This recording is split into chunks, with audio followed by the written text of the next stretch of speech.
সকল গ্রেডে অযৌক্তিক এবং বৈষম্যমূলক কোটা বাতিল করে সংবিধানে উল্লেখিত অনগ্রসর গোষ্ঠীর জন্য কোটাকে ন্যূনতম মাত্রায় এনে সংসদে আইন পাশ করে কোটা পদ্ধতিকে সংস্কার করার দাবিতে সারা দেশে চলছে আন্দোলন, যেখানে যোগ দিয়েছেন ছাত্রীরাও। কোটা বিরোধী আন্দোলনের প্রথম দিকে ছাত্রীদের উপস্থিতি কম দেখা গেলেও এখন ঢাকায় দলে দলে তাদের মিছিল সমাবেশে অংশ নিতে দেখা গেছে।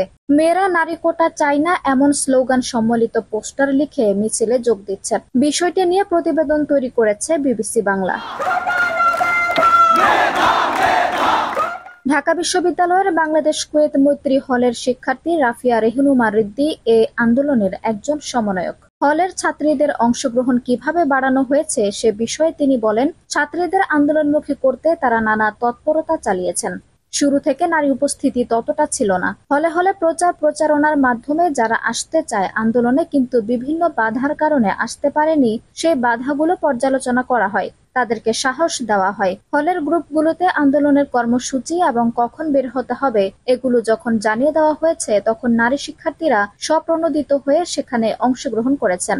আন্দোলনে জাহাঙ্গীরনগর বিশ্ববিদ্যালয়ের একজন সংগঠক ফারহানা বিনতে জিগার জানান, জাহাঙ্গীরনগরে ছাত্রীদের অংশগ্রহণ বাড়াতে আবাসিক হলগুলোতে নারী প্রতিনিধিরা কাজ করেছেন। লাইব্রেরিতে আন্দোলনের ইস্যু এবং যৌক্তিকতা নিয়ে আলোচনা এবং প্রচার করা হয়েছে।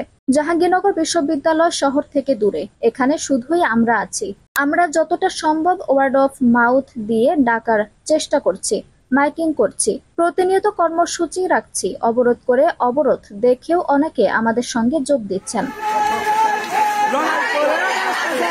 বাংলাদেশে এবার কোটা আন্দোলনের সূচনা হয় 5 জুন। হাইকোর্ট 2018 সালের সরকারি পরিপত্র অবৈধ ঘোষণা করে মুক্তিযোদ্ধা কোটা পুনর্বহালের রায় দেওয়ার পর 2018 সালে ব্যাপক ছাত্র আন্দোলনের মুখে সরকারি চাকরিতে প্রথম ও দ্বিতীয় শ্রেণীতে মুক্তিযোদ্ধা সহ সব রকম কোটা পদ্ধতি বাতিল করে একটি পরিপত্র জারি করেছিল সরকার।